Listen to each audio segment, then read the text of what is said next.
Hi, guys. Coach Mimi here again. Do you ever do something nice for your wife and she somehow gets upset about it?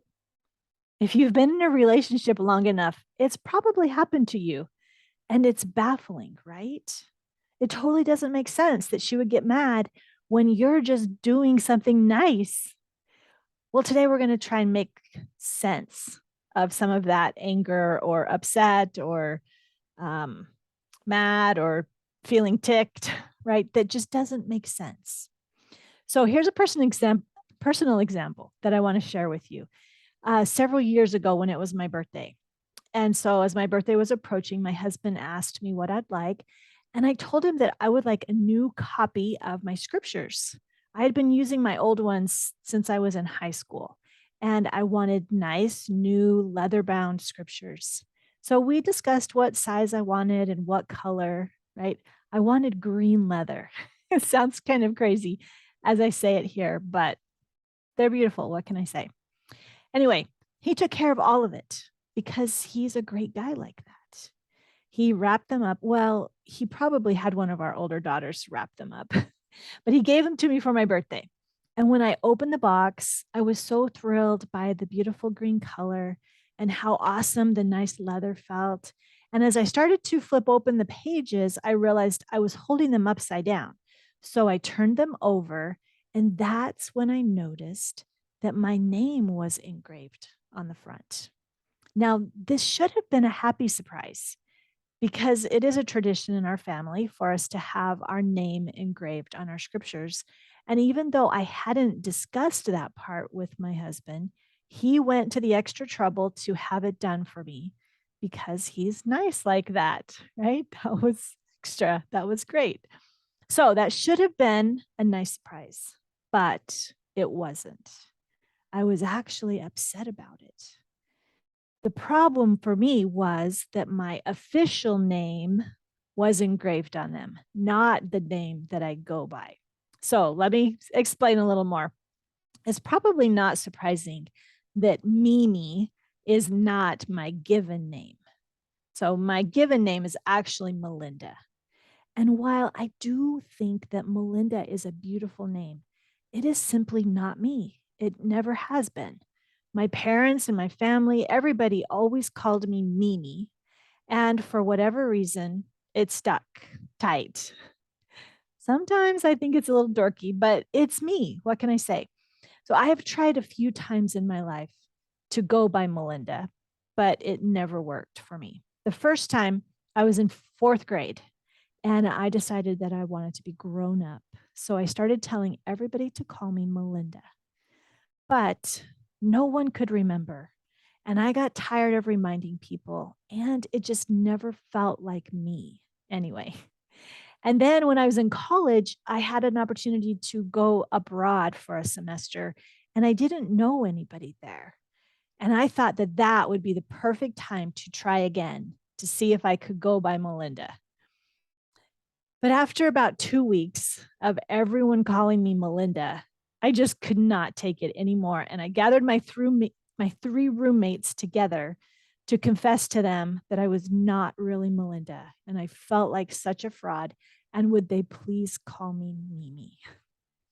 So I've had name issues. And even now, I cringe when I have to sign something official because I have to put Melinda, even though that's not who I am.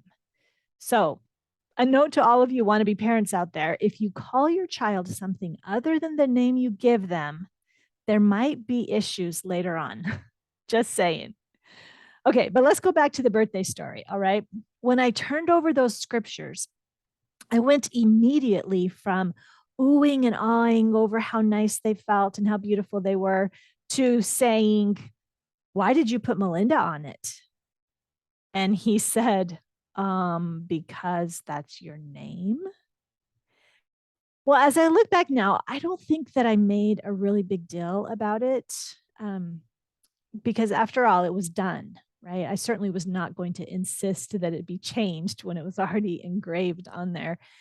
But inside, I was upset by it. And he could tell. And he was baffled. After all, he had been so nice, right? Why in the world would I be upset? So I want to be clear here that the reason I was upset is that I didn't feel known. I was thinking he should know me better than that. After all, we had been married about 16 years by then, and I never went by Melinda. Nobody ever called me Melinda. And I believed he should know me better than to think I would want Melinda on my scriptures. And that's why I was upset, right? I thought he should know me better than that. And that's why I was upset. I want to pause right here and highlight that in a committed relationship, we do want to feel known, right? That's one of the great things about being in a close, committed, a primary relationship like that. I talked about that in episode 9. But what we don't normally realize is that a big part of why we don't feel known comes from believing our partner should already know things that they don't. And then we get upset about it rather than sharing ourselves with them so that they can know us better, right?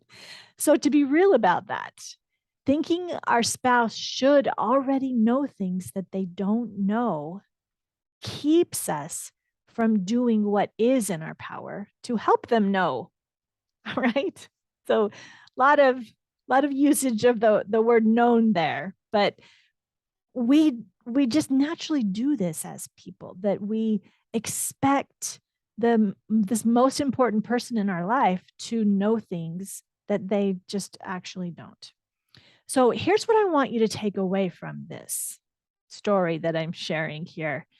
And there are 3 parts, all right? So one, he did something extra nice, like what you are often doing for the people that you love, right? That's number 1. He did something extra nice. Number 2, I was upset and it did not make sense to him, which is often the case in our relationships, right? The other person is upset, or lots of times is ourself that we're upset and it doesn't make sense to either of us. And then 3, I was upset because I was thinking he should know something that he didn't know. I was thinking he should know me better than that. But that wasn't a truth. How could he have known that anyway? I had never explicitly told him that I did not want my given name on my new scriptures, right? He couldn't have known.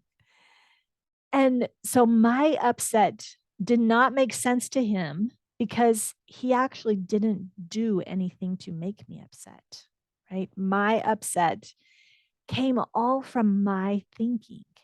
And this is why it's so important for us to be noticing our thinking and to not just believe that our own thoughts are true, right? It wasn't true that he should know.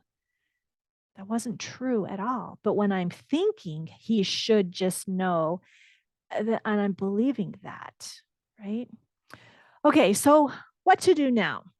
Well, like most things that I talk about here, this is about awareness. And awareness is the place to start. Today, the invitation is to become more aware that sometimes when we are upset or angry, or our spouse is upset or angry, and it doesn't make sense to us, it might be because of not feeling known. And when we identify that, when we can be curious, if we can take some pause that, okay, wait, she's really upset. It does not make sense to me. What might be going on here? Just like in the last episode, we looked at expectations, right? There could be underlying expectations that she might not even know. Or if you're upset, you might not even know what you're expecting, right? Until we slow things down and look closer at it. So this is the invitation to become aware.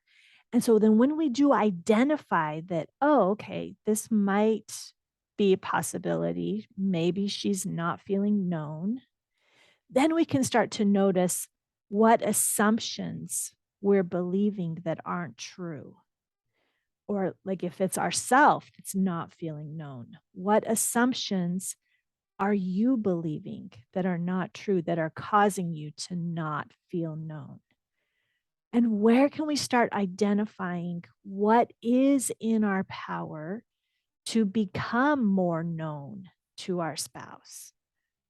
Right. So, again, the awareness, and then either identify what assumptions are we believing, or what are some things that are in our power to share with our spouse to become more known, right? What are those things that we could be sharing? What do you want your spouse to know about you? You could just tell them rather than expect them to already know, right? So these are my invitations for you today. And so I hope that you will take them and start being curious about both yourself and your partner. And I will be here next time in the Good Guy Corner.